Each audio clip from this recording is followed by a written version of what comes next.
welcome to the studio here. I'd like to talk about the upcoming elections in Manitoba. And recently in Alberta, you guys successfully achieved a goal that most of union workers, labor workers want to see. So we're trying to achieve the same goal in Manitoba right now. And you came down here to support us for a few days last week, and you're here again in Winnipeg again. What can you tell us about the goal of Unifor? Well, the goal of Unifor was dictated to us by our members at the Prairie Regional Council. You know, we have delegates who are elected. We've talked about this government, the government in Alberta, Saskatchewan, Manitoba, and really focused on one important thing is what are they doing for working people? Mm-hmm. What are they doing to make our lives better? And it's clear the delegates have decided that they're not doing a good job for many reasons. I'll get into that in a second. But really, we're following the mandate of our Prairie Regional Council, and we have a very clear goal in this Manitoba election, and that's to throw out heartless Heather Stephenson and the PCs. They've had their chance in power through Brian Pallister, through the pandemic. They did a terrible job, one of the worst provinces in terms of performance, and we know that we have seen tremendous cuts on healthcare. So what we're trying to do is use the power of our members, the power of collective action to do what we always do, which is make life better for working people. So yeah, we're really focused on that in this particular election. And people sometimes ask the question, they go, well, why is the union involved in politics? Well, first of all, it's important to our members. And a couple of key examples come to light just right here in Manitoba, where our members and locals have seen firsthand that direct connection between politics and their membership. Our Manitoba hydro workers in Local 891 were on strike last summer. I was out here a number of times supporting them, and they did everything right. They put together a picket line. It was the first time that they had gone on strike in 27 years. Which tells you a lot about what they were facing from the government, that they actually went out on strike in the first place. But they ran tremendous picket lines. But however, there's a law in Manitoba that the PCs keep in place that says any labor dispute that goes on past 60 days has to go to arbitration. And so the local was fine with that because they thought, okay, we'll do our strike and we will get a good deal out of the arbitrator. Well, unfortunately, that arbitrator didn't pay attention to reality, didn't pay attention to the challenges workers are facing, and he really gave much less than those workers deserved. So here's an opportunity of hundreds of workers trying to do what they can, and it's not that their strike didn't work, It's not that they didn't have the collective action, it's that the law took their ability away. We also had another group in Local 868 or 468. And this is the Association of Community Living. Our members there are very much underpaid, well under $20 an hour, and they take care of adults with developmental disabilities and other challenges. And we attended a rally again last summer because they couldn't get any kind of a decent wage increase at the bargaining table. And what broke my heart about that is it wasn't just the workers that were out for the rally, it was the people that they're taking care of. The people in these homes came out because they wanted to see their workers doing better. And, when we look around growing our union, because, of course, that's one of the mandates of Unifor is to make sure that we're not just talking about ourselves, that we're talking about growing the working class, empowering the working class, we need to look at union organizing. One of the first things that Brian Pallister and the PCs did when they come in is they ripped up card check certification. So now workers have to sign up twice to try and organize. They sign up, then there's a period when the boss gets to attack them with anti-union messages, and they have to have a vote. And so once again, that was ripped up almost immediately as soon as they came into power. We just got it back last year under an NDP government in British Columbia. And once we throw out this terrible government, we're going to get it back here in Manitoba as well. So I'm part of the organizing right now, and many of our members kind of are wondering, why are we doing this? So what's the benefit of other local members going on door knocking and just basically canvassing and asking our members whether they're going to vote or not? We're not really trying to push to them any agenda. We just simply want to make sure that they're aware of what's going on in our province. But can you tell us a little bit more, like how did this all start? When was the first time, if you know, that members started getting involved this way, where they knocked on the doors to other members and just kind of encouraged them to make sure you vote for the right thing? Well, we've been doing it since the formation of Unifor, because Unifor was explicitly formed to make sure we fight at the bargaining table, in the political arena, in the safety realm, and also to organize new workers. So we've always been doing this. But, it really came home to me years ago when, as a supporter, I would show up as an individual at an NDP office, and you would have some very well-meaning volunteer who would direct you to be with someone else, and you would do your part. But we weren't using the power of the collective, and we weren't using what union members like the most, which is to work as a team.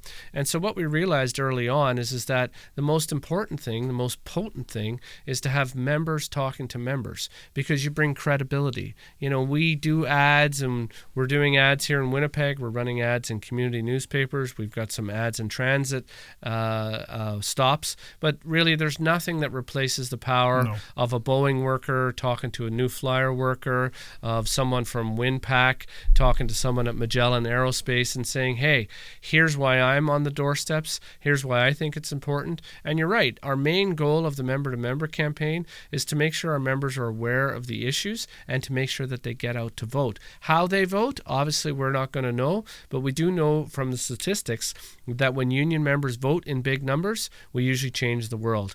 And elections are determined by those who show up. We know the right wing, we know the Conservatives, they always show up, but there's way more of us than there are of them. And so we just need to make sure we show up. And so we get people booked off from their different workplaces, we give them some training, and they're all passionate people, but you cannot beat the credibility that comes from somebody knocking on your door saying, I'm not here from the party, I'm not some professional pollster, I'm a fellow Unifor member, I want to talk to you about why it's important that you get out and vote, and here's some of the reasons I'm out here. And that's a pretty powerful message. Some of our members were kind of asking, why are we pushing for NDP? Why do we want our taxes to go up? Why do we want to support political action that might make it worse for us? Well, I would say, first of all, look at the track record. The track record of these right-wing parties, whether federally or provincially, is that they don't actually care about working people. Let me ask any member this. Have you ever seen a Conservative on a picket line ever, anywhere, at any time? Have you ever seen them supporting workers and demanding that they get a fair contract? Never. What you've seen is cuts to health care that we rely on for our families. We've seen hydro rates increasing. We've seen COVID policies that didn't react to the frontline people who are working. Manitoba is one of the only provinces in the country that just completely turned their nose up at any kind of paid sick time for workers. They brought in a temporary program that expired. So I would say, if you say we shouldn't get involved in politics, then who's looking out for you? Are the Conservatives going to look out for you, or the NDP? No political party is perfect, of course, but at the end of the day, it's about what matters to working people. Yep. And, I'll just give another example. I was on the doors last night talking to a family in the riding for Tracy Smith. And one of the things that a lot of people are concerned about here in Manitoba, especially in Winnipeg, is how the PCs have messed it up badly with healthcare, with all the nurses leaving. Of course, the NDP is promising to immediately bring back 300 nurses as soon as they can hire them, and also reopen emergency centers. And in the riding I was in, the Concordia Emergency Center is going to be reopened by the NDP. So this family was talking to me, and they said healthcare is important to them. And I said, tell me more.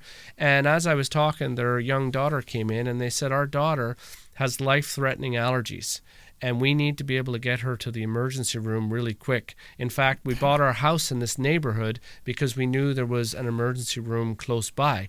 And of course, the daughter... Until it got taken away. And it got taken away, and the daughter's playing, and these parents were white with fear that their child, through no fault of their own, just through the actions of a heartless government, has actually put their child at risk, put their health care at risk. And so that's the kind of stories that we're hearing. And, we have to remember, those who look out for the rich don't look out for working people, and that's why we need to get involved in politics. That's why they say the rich get richer, right? That's right. Yeah. And so you kind of answered my next question because obviously I think one of the main focus is healthcare. obviously they're union workers, and they're just as uh, whether you're in the auto industry, aerospace, or in healthcare, you're on your feet running around, and so that's the number one issue. But also education is a big part of the issue that needs to be solved. Can you tell us a little bit about that? Yeah, and one of the first things you see, again, the pattern is obvious across the world. As soon as a right-wing government comes into power, they will go and start attacking the teachers. In Saskatchewan, the government is actually running billboards attacking their own teachers who are, trying to help people. And now what we see is the Saskatchewan government, and also now the Manitoba government, really choosing bigotry over decency. We see these policies where they try and blur the lines by saying parents have rights. Parents have rights to know what their kids are doing.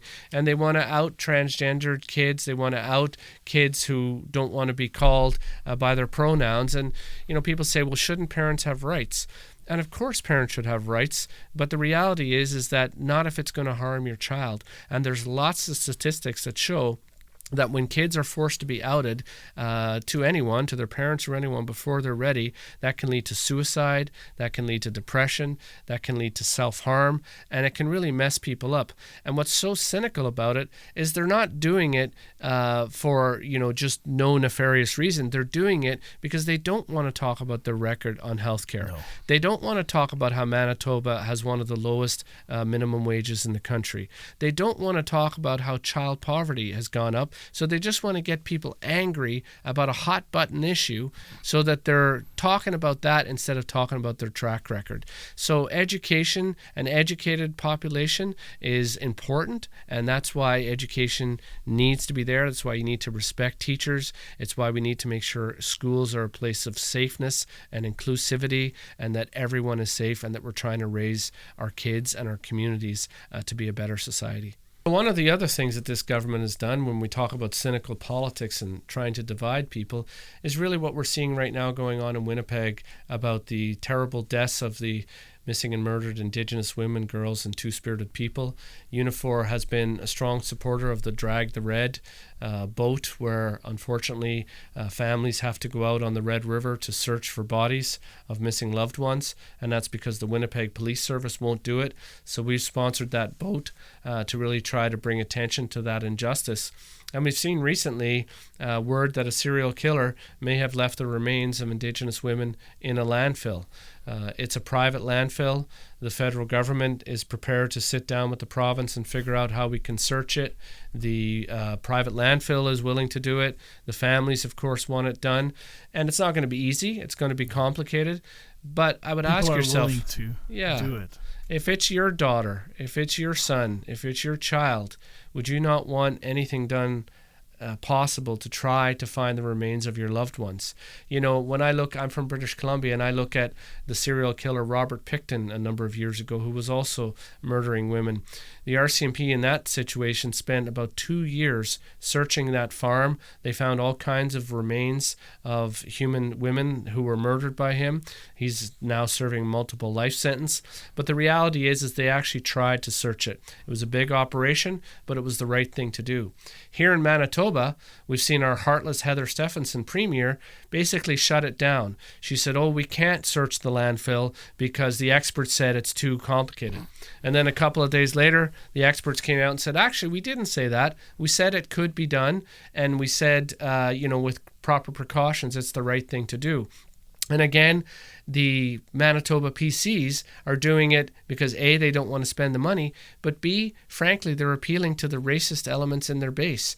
Unfortunately, in rural Manitoba and unfortunately in Winnipeg, folks who believe that somehow the difficulties faced by Indigenous people are their own fault and not a fault of a broken system and a couple of 100 years of really letting Indigenous people down. And so we're calling for clearly to get out and search that landfill. We've just, in fact, unveiled a bunch of banners on our Grant Road office here in Winnipeg saying search the landfill.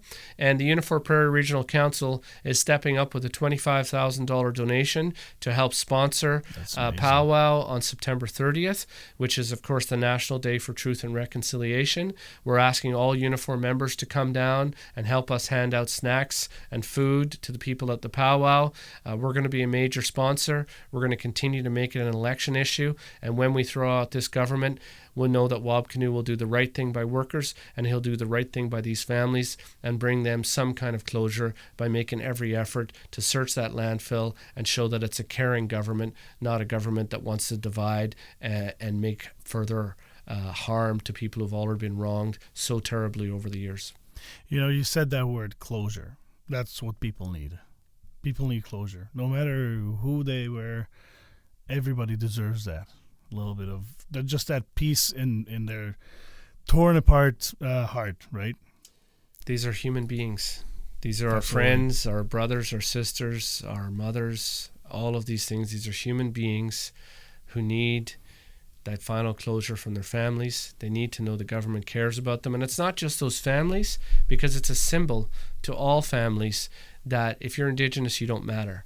And of course, that's wrong on so many different levels, but it's just wrong for a government that's supposed to be leading for all people. Well, and I want to quickly just touch on the Drag the Red. Like, when I heard the story, how that all started, it was heartbreaking, but yet very powerful story, because that just shows what being a human being is. So that was our own Bernadette Smith sister went missing, and nobody wanted to do anything about it, so she took it upon herself and with family and friends, and organized this big search. And now it's grown into something great. Yeah, and it started with really a rickety boat, whatever they could pull together, and they were trying to do their best. Of course, Unifor was stepping up to help Bernadette and the group, but eventually it became clear they needed a better boat, and so actually Unifor stepped up and got them a purpose-built boat. I was out in it last summer or the summer before, touring the river, seeing the encampments on the banks, seeing some of the graffiti where loved ones have gone missing, seeing the hooks that they have to use to dredge the water, which have to be strong because there's a lot of things at the bottom of the river. And, when I was clear on the river, one thing that hadn't struck me was that the very fact that they're out there doing that serves as a deterrent to those serial killers, because they know that the river isn't as easy of a dumping ground for the bodies that they deal with. They know that there are people out there who care. So the very symbol of Drag the Red is, number one, it should be done by the government, by the police, by the municipal authorities. Private citizens shouldn't have to do this, but Unifor stepped up to help, and we're going to continue to shine a light on it. And instead of getting better with this government, unfortunately, as we see with this landfill fiasco that's going on, it's getting worse. Absolutely. And that's yet another burning reason why we need to make sure we throw out this government on October 3rd. Thank you very much, Gavin. Is there anything else you would like to add to the topic of politics in this Manitoba elections? Well, I think it's just so critical. It's amazing to see the efforts already on the ground from our Unifor members. We've seen some members of other unions come out, but Unifor likes to lead from the front, and it's very clear we're already doing that. There's only something like 25 days left. Not sure when this will be broadcast, but I would say to everyone, give us a few hours, an hour here, an hour there. Help us make sure that we can get this change. I look forward to shaking Wab Kinew's hand when he's the Premier of Manitoba, and I look forward to bringing in a delegation of Unifor members into the very first speech from the throne from this new NDP government, and then we're going to hold their feet to the fire as well to make sure they deliver for working people. Fantastic. And I hope I get to see you again before the election. So you will. I'll be back, and I'll be here all the way through to Election Day. Perfect. Thank you very much. Thanks for having me.